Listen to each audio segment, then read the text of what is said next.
Well, hey, welcome to the Rise Podcast with Brandon Garland. So grateful that you are listening in. Look at this. If you're watching the video, I got a collared shirt on. Do you know what I never do? I almost never wear a collared shirt. This is how much I love you. This is how serious I take this thing. Yeah, I've got a collared shirt on for this episode. And I'm excited about this episode. By the way, I like to say this every few episodes. I don't like to say it every episode. I don't want to make it feel like there's ads at the beginning of the episode. But let me just say, man, if you are getting value out of this, throw it on your Instagram story, share it on Facebook, text it to somebody. I post highlight videos from every episode. If you resonated with the episode or resonated with that clip, man, share that thing because there are people connected to you that could be encouraged and stretched and challenged and blessed by this content, but they'll never access it unless you send it to them. So share this. And if it's adding value, do me a favor. If you're listening anywhere besides YouTube, or you can leave a review, man, rate it 5 stars, leave a review. That always means the world to me to be able to read and to see. Without further ado, let's get into the content. Here's what I want to talk to you about. It's a question, okay? This episode's a question. Let me ask it to you. Do you really want to be different? Do you really want to be different? Because most people would say, yeah, I want to be different. I want to be me. I want to be unique. I want to be myself. But do you really? Because if you want to be different, there's a price to pay. If you're not different, so the opposite of different would be ordinary, would be the same, would be blending in.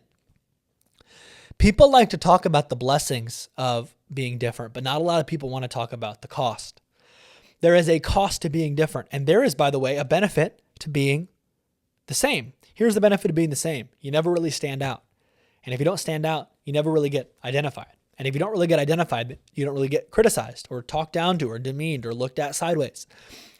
The cost of being different is that you have to get to a place in your life where you are willing to be misunderstood, mislabeled, misjudged, mischaracterized by people who do not understand you because you do not fit the mold of what they were taught to expect to see.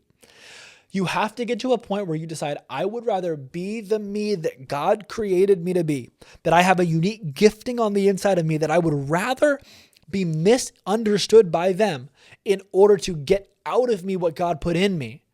And it is a worthwhile trade that you don't understand me, then I would rather just hide that thing like Jesus said, don't hide your light under a basket. It is easier to hide your light under a basket than be in a dark room and let your light shine.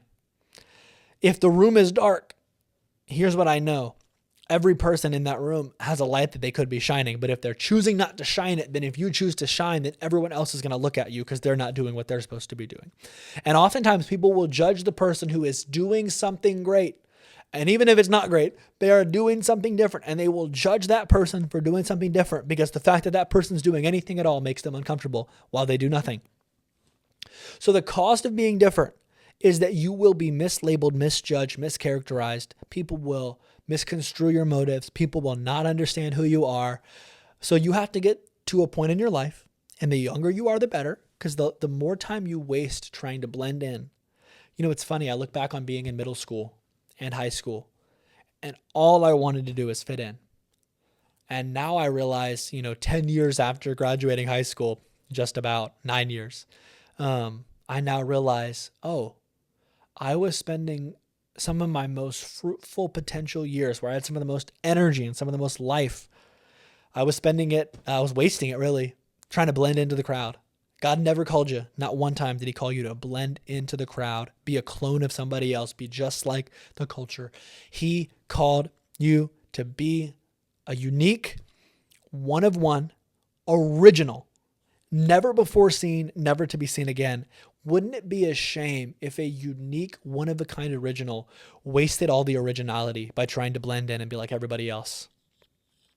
But I'll be honest with you, speaking personally, it is hard to be different. Because when you're different, people look at you different. Because you're different.